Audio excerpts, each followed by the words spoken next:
Olá pessoal, tudo bem com vocês? Bem, aqui para gravar mais um vídeo, hoje falando sobre a minha entrada na igreja.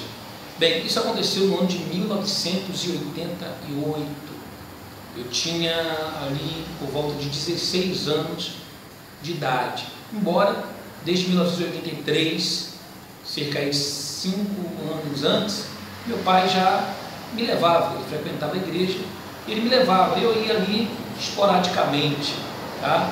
Ali da faixa de idade ali dos meus 11 aos 16 anos. Então eu acompanhava sempre o meu pai. Aos 16 anos de idade, em 1988, eu então fui convidado por um amigo.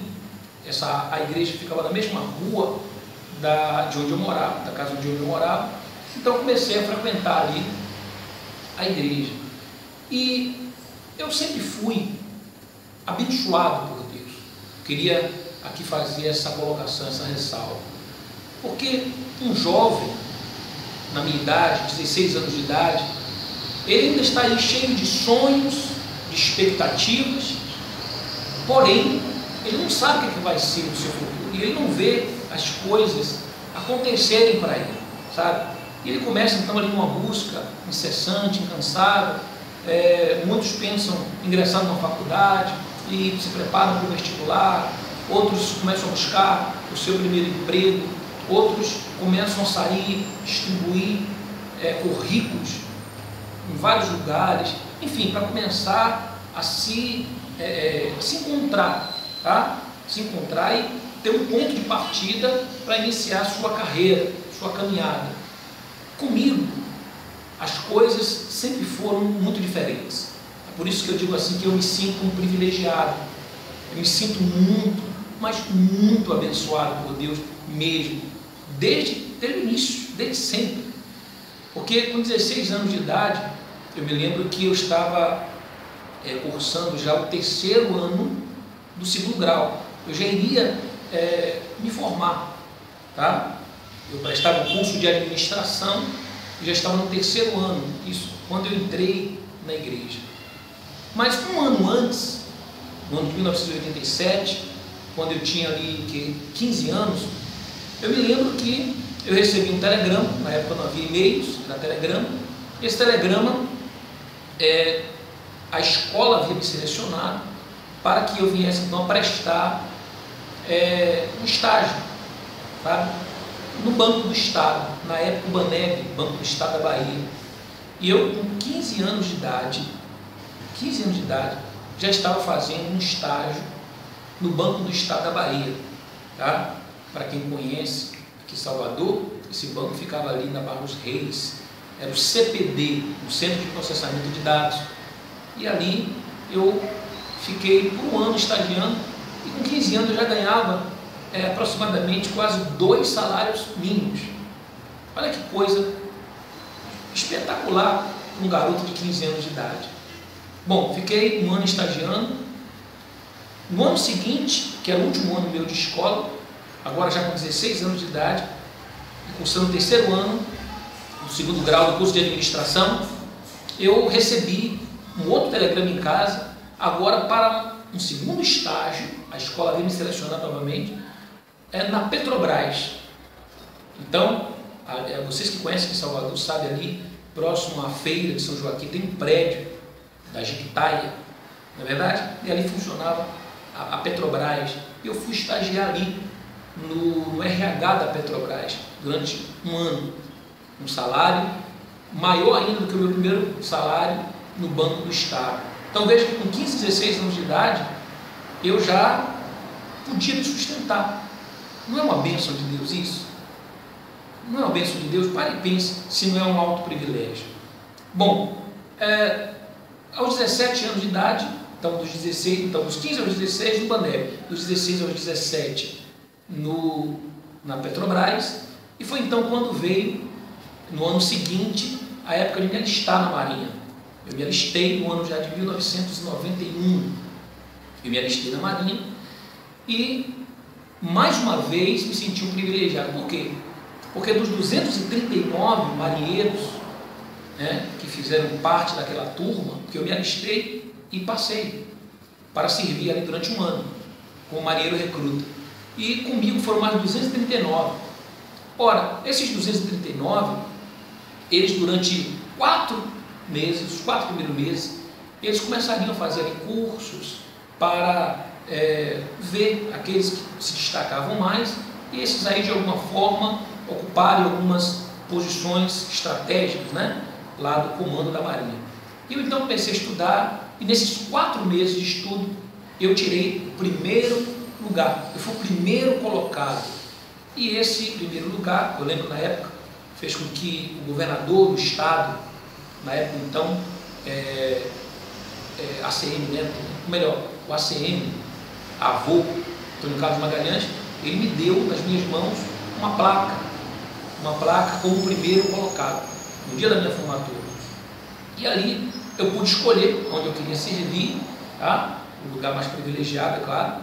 E também, ao final de um ano, vieram as vagas para aqueles que queriam seguir carreira. E dos 239 que haviam, somente 9 poderiam ficar, outros 230 iriam embora. E desses 9 que poderiam ficar, a única vaga garantida que tinha para o engajamento era minha, porque eu fui o primeiro colocado. Ora, então veja como Deus sempre me abençoou, sabe? Sempre colocou a mão sobre a minha vida. Mas nessa época, eu já era obreiro da igreja, eu já havia sido levantado para obreiro, eu fiquei 6 meses como membro na igreja Universal do Reino de Deus em Piripiri.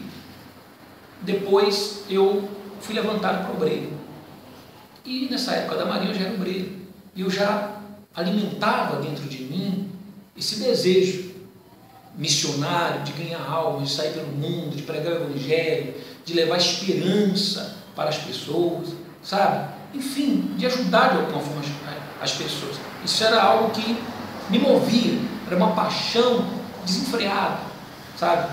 Que pulsava dentro de mim, que corria nas minhas veias. E eu lembro que na época eu pedi baixa da Marinha. Completou-me um ano de serviço militar e eu disse: eu não quero mais. Eu quero um outro caminho, um outro chamado. Eu não quero ser soldado de homens, eu quero ser um soldado de Deus. Eu não quero fazer parte do exército dos homens, eu quero fazer parte do exército de Deus. Se eu quero fazer parte de algum exército, então que seja o exército de Deus. E aí eu pedi o meu desligamento, e eu lembro que eu saí num dia, me lembro como se fosse hoje, dia 21 de janeiro de 1992. Quando foi no dia seguinte, dia 22 de janeiro de 1992, o pastor da igreja, onde eu era obreiro, fez uma reunião, e ali ele me levantou a auxiliar de pastor. Então ali começou a minha caminhada, tá? E eu me lembro que a primeira coisa que o pastor falou para mim: olha, você não vai ganhar nada, você não vai ganhar nada, você vai dormir aqui na igreja, aí nos bancos não tem colchão, não tem a alimentação certa de manhã, à tarde ou à noite. Se tiver, come, se não tiver, não come. E ele não estava brincando, não. Realmente, quando eu me propus a aceitar iniciar a minha caminhada, eu realmente iniciei. Eu não tinha ajuda de custo nenhuma. Eu me lembro que eu passei 3 meses sem receber um único centavo. Eu me lembro que eu ficava ali na igreja e não tinha comida. Se algum obreiro trouxesse alguma coisa para eu tomar café, eu tomava. Se algum obreiro trouxesse alguma coisa para eu comer meio-dia, eu comia. E aí é que eu posso citar alguns nomes de pessoas que mataram, literalmente falando, a minha fome, enviadas por Deus, essas pessoas, anjos usados por Deus. Então me lembro, por exemplo, ali da obreira Rita, esposa de Nepó, né? Nepó Luceno, que a gente chama ele de Nepó carinhosamente. Ela, que através da sua mãe, né? Ela tinha uma mãe que levava sempre merenda para mim, almoço para mim. Ela pedia que eu mandasse alguém buscar lá na casa dela. Então era uma distância grande, mas eu sempre pegava um jovem e pedia que ele fosse buscar esse almoço para mim. Era mais ou menos uma meia hora para ir, meia hora para voltar, a pé. Ele ia, buscava, E aí eu comecei então a almoçar. E o mesmo aconteceu com café da manhã e café à noite. Bom, eu lembro um dia que à noite eu estava dormindo com fome. Eu não tinha o que comer. E eu fiz ali a minha oração, me deitei e fui dormir. Deitei para dormir. E de repente eu vi bater na porta. Quando eu fui atender, era a esposa de um auxiliar. Esse auxiliar era casado e havia sido levantado junto comigo. Só que ele morava ali numa casa que era conjugada com a igreja, tá? Isso é a igreja lá de Mata Escura. Isso aí já eram 2 meses que eu tinha entrado, eu tinha saído, então fiquei os 2 primeiros meses na igreja de Piripiri, depois eu fui transferido para Mata Escura, e lá esse auxiliar veio para o meu lugar, tá? E eu fui para o lugar dele na Mata Escura. Só que a esposa dele continuava morando lá. E aí ela bateu na porta e perguntou se eu já tinha comido. Eu falei que não. E ela então veio e preparou aquele café, aquele pão. Foi o pão mais gostoso que eu já comi em toda a minha vida, acredito.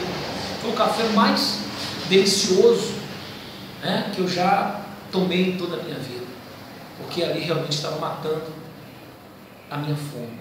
Então eu dormia nos bancos, virava assim dos bancos. Naquela época não eram cadeiras, eram bancos, aqueles bancos de madeira. Então eu virava um de frente para o outro e deitava ali. Procurava deitar no canto, porque no meio sempre ele fazia, inclinava assim, se deitasse nessa ponta, doía as costas. Então eu deitava aqui assim, mais ou menos, do lado, para poder não sentir muitas dores, não acordar com muitas dores. Então eu não tinha alimentação direito, não tinha salário, né? As roupas, eram as roupas que me davam para vestir gravata, terno não tinha terno, calça, sapato, era tudo doado, certo?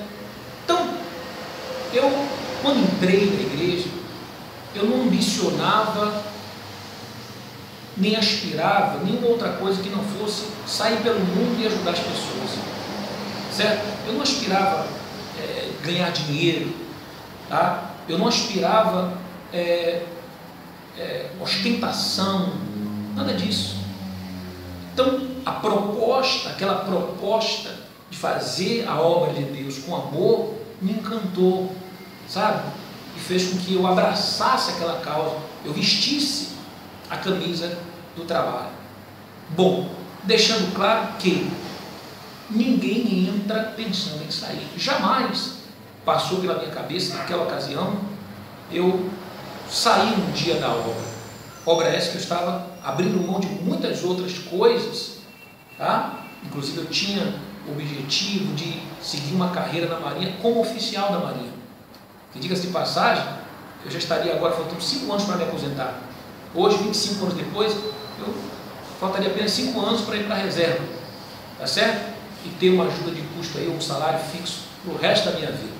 Coisa que hoje eu não tenho. Mas esse assunto nós vamos falar um pouco mais lá na frente. Então assim foi a minha entrada, o meu ingresso na igreja, tá bom?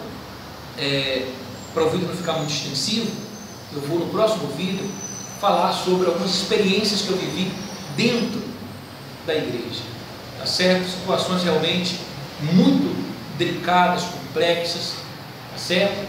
Mas que eu vou relatar aqui de maneira a ajudar algumas pessoas, com uma troca de experiências, tá certo? E também a trazer muitos esclarecimentos sobre verdades e mentiras que sempre falaram e eu nunca pude aqui em público esclarecer, mas agora eu vou esclarecer, tá bom? Então, até o meu próximo vídeo, e você pode clicar aqui embaixo, tem um link, ou aqui em cima, tá certo? Que dá acesso aí ao próximo vídeo, tá bom? E saiba que os melhores anos da sua vida ainda virão.